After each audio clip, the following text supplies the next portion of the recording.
Good evening. The video I'm making today is probably for it's it's probably for slightly more advanced modders. It's a vid on dialogues, and what I want to explain here is how to make dialogues with more than one character work. Well, more than two characters actually.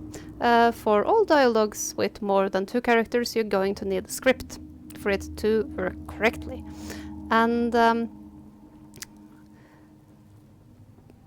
I will basically show you how to do it with two different examples. Which also means that this video will not go into timeline editing and will not really go into dialogue creation. I'm assuming you guys know that. For this video I'm going to be using my work in progress custom campaign as an example. This is A Dream of Silence, Act 3.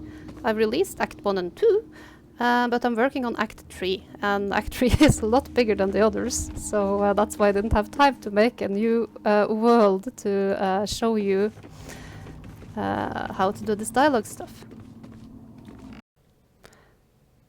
So we're going to start off pretty simple.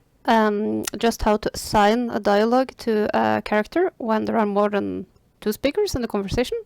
So what I've done here is I've taken Chamberlain Dufay and I've placed him in a cage. We have Shadowheart and Astarion standing by to have a chat with him, and we have made the dialogue. So what you would usually do... It was stupid of me to put the NPC in a cage because I kind of need to select the guy. So let's move the cage maybe. Okay, let's select Dufay. So what you'd usually do when assigning a dialogue is like, I think most guides just show you how to put it here in default dialogue.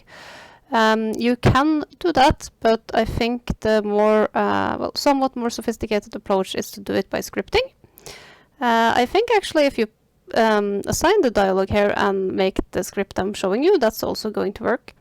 But anyways, the point is that when there are more than two speakers, that is you and the NPC, you need the script to go along with it for the conversation to work right. And actually the conversation will usually play even if you don't make the script, but the timeline is going to be super weird. So I will show you what sort of script to use. I will first quickly show you the dialogue. We have a dialogue. And the contents of the dialogue are not that important, but what's important is that you see that there are three speakers. We have Dufay, we have Astarion, and we have the players. The players should always be last in this list. So I've made a timeline as well. And let's make the script. So since we haven't made the script, let me show what happens when we speak to him. The cameras are all weird. And he's saying something, but when it's time for Astarion to speak, the conversation just ends. That's because we haven't made the script and Astarion is not part of the conversation. So let's fix that. For a character where we have assigned the dialogue, I will bring your attention to a little script I have down here. So this is the Dufay conversation. You can use a query, select custom dialogue, and that would be a custom dialogue that is assigned to Dufay. And it's between Dufay and the player, but then when you select this dialogue, and you actually don't have to list it in the database, but if you select this dialogue and you list which dialogue that is, that's the Dufay dialogue where he's in the cage. And the characters involved would be Dufay, that's the human spawn, the vampire spawn human male guy. And we have Astarion, and we have the player. So here we have actually listed the three characters involved in this conversation, and that will make a big change because now the toolkit knows that Astarion is also involved in the conversation. So my mouse is acting up, but just hit it a bit. I'm going to take Dufay and I'm going to put him in the cage because he's supposed to be locked up in the cage. And let's try to talk with him.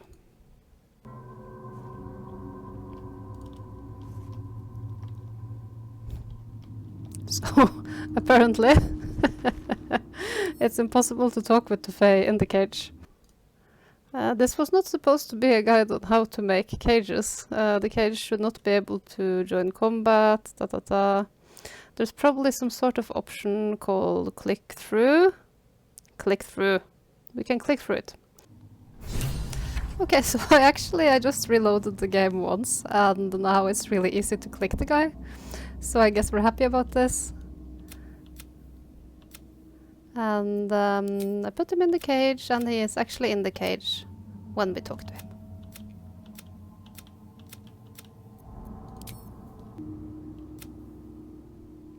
So as you can see now, I haven't really made the timeline proper yet. There are no animations or emotional expressions or anything. But now the dialogue works as it should. And that's because we've made a script that tells the game that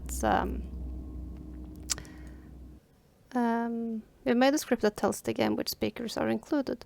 So this is the first example I'll show you of using these queries to select custom dialogues.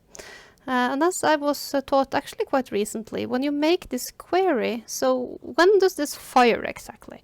I've been a little bit confused myself about Osiris in general, and that's because I'm not really a coder.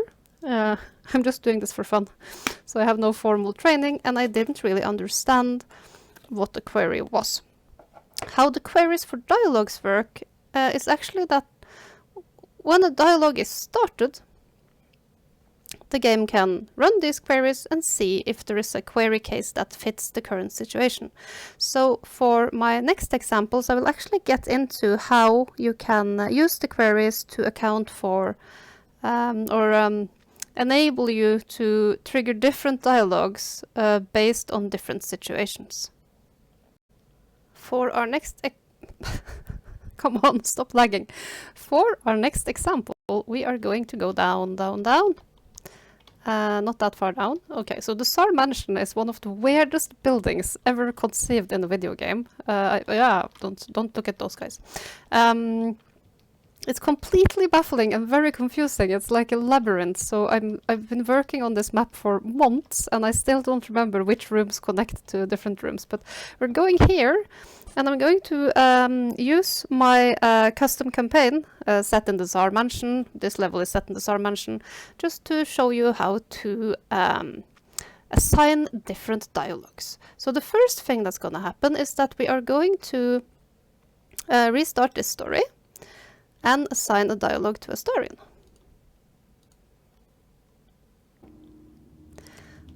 When we arrive in this level, when we are teleported into the Tsar Mansion, Astarion doesn't have a dialogue assigned to him, but when we enter this area, he suddenly wants to talk to us. And when we talk to him,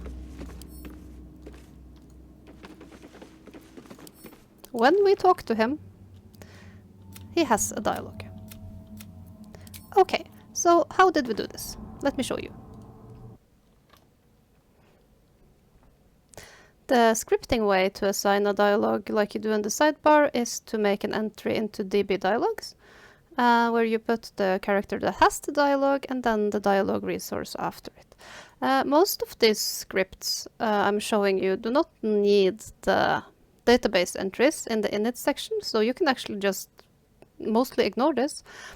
But in Astarion's case here, this is now assigned as his default dialogue when we enter that trigger area. And you saw the exclamation point pop up, right? So you enter this trigger, the player enters the event trigger that we've set up. And a flag is set that Astarion has arrived, and we are placing an exclamation mark on him. And the other code here makes this happen only once, which is a really, really useful little part of the script that I would suggest that you learn how to use if you want stuff to happen only once. You will basically write db only once and then give the event some sort of name. And then the script will also check for that this database doesn't contain it. So when the script runs for the first time, there is no db only once registered, so it will happen, and then it will register that this happened only once, and then it won't run that way again. So There is another script here that does the same thing, just in a different location. And then when Astarion's dialogue has started, we will hide the exclamation mark. This is an important part of it, because the only thing we've done here, really, is when entering the trigger, he gets this flag set on him, and well, the global flag gets set, and we see an exclamation mark. And then when we click on him to talk, a query is run. So a dialogue is selected. It's a dialogue that has Astarion and the player. And we check that this flag that we set when entering the trigger area, when the exclamation mark showed up, is set. So to check if a flag is set, you do get flag, you write the flag, and you note which object the flag was assigned to. This is a global flag, so player is fine. And then whether it's set or not. So this flag is set. So if you click on Astarion to talk, a query is run, and we check that the flag is set, and then we select this dialogue. So you see again, the DB selected dialogue. We are selecting the dialogue Astarion is supposed to have, and we are noting which speakers are involved. That would be Astarion and the player. And then the exclamation mark shows again, which it probably shouldn't. And we actually don't need this DB nope thing. But if the dialogue is started, then the exclamation mark is hidden. And then we can also build on this. So in this area, a dialogue is now assigned to Astarion, and a flag is set. When that flag is set, we are actually doing a lot of other things in this level. We can enter this room, where we see Daliria, and Daliria will talk to us about the rat. Maybe you can see the rat's tail. And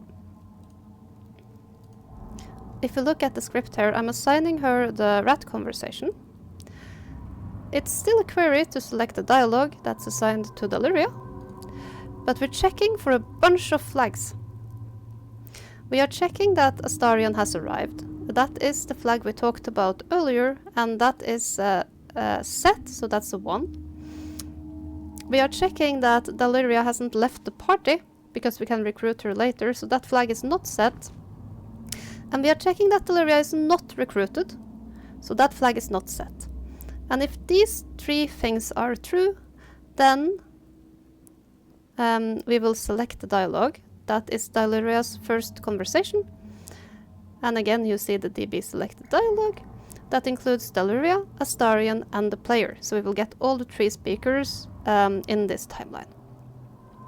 We are doing one more thing, and that is run a query for a speaker being available and in dialogue range. So we don't want this dialogue to happen if Astarion isn't close enough to be part of the conversation. So this script now, let's see how it works. Because we know we haven't recruited Daliria, we know that she has not left the party, and we know that Astarion has entered the area that sets the flag to say that he's here. So we click on Daliria.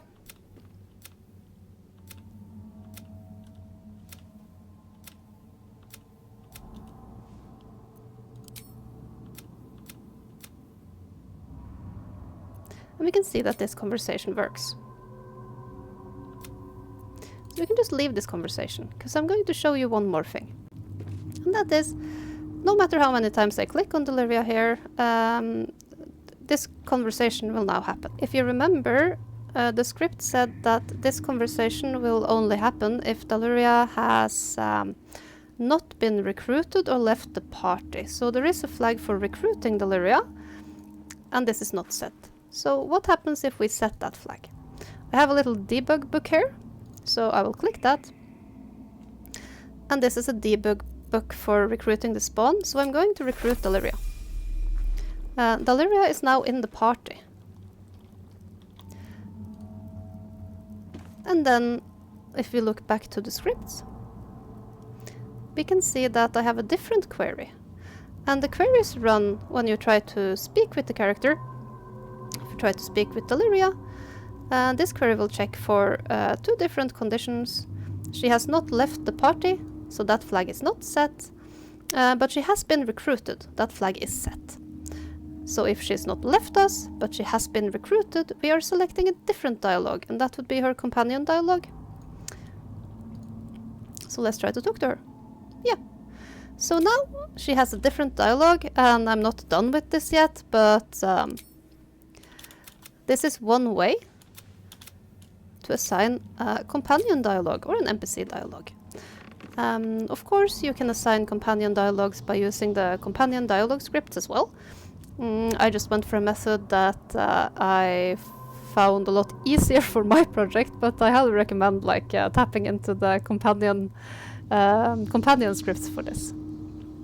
Okay, so there is supposed to be one more dialogue for Deliria, and that's when she leaves the party. That would be spoiling things for you guys, at least the people who are planning to play my project. But you can look at the script here. She has a leaving conversation as well. And we're doing exactly the same thing. We're selecting the custom dialogue and we're checking for a few flags. This time, the flag for her being recruited is set, and the flag for her leaving the party is also set.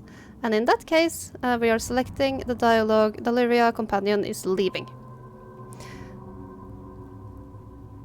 So now I've shown you different ways to assign dialogues, and I've also shown you how to include characters, how to include all the speakers into the dialogue. As a little bonus, if you want to really look into how the dialogues are set up in this game, you can actually go to the search engine and you can go to the search engine and look at the global dialogue script that defines this. You can have up to 6 speakers in a dialogue when you use DB selected dialogue. And there are a ton of scripts here that you can use. And if you're super interested, you can read all of this and see how complex you can make things. But as I'm learning how to do this, my approach has been to do things in a way that I can understand. So hopefully I can make some more advanced videos later. But I wanted to make this one since some of the people I've been talking to on Discord, lots of really nice people, have been sort of struggling with making dialogues involving more than 2 people. And you can definitely make dialogues involving a lot of people. At least up to 6. And perhaps more if you play around with it a little. This way. As always, there are a lot of people I want to thank for teaching me how to understand this stuff. I think for this video, most of all, Hyperspace Towel, who is very patiently explaining coding to me. And I also want to thank all of the great people on the Moonglasses Discord, and yeah, a bunch of other people as well. So have fun! So yeah. I hope you have fun with this and make lots of new custom campaigns. I know that so many cool ones are in the workings, and I hope my contribution is useful.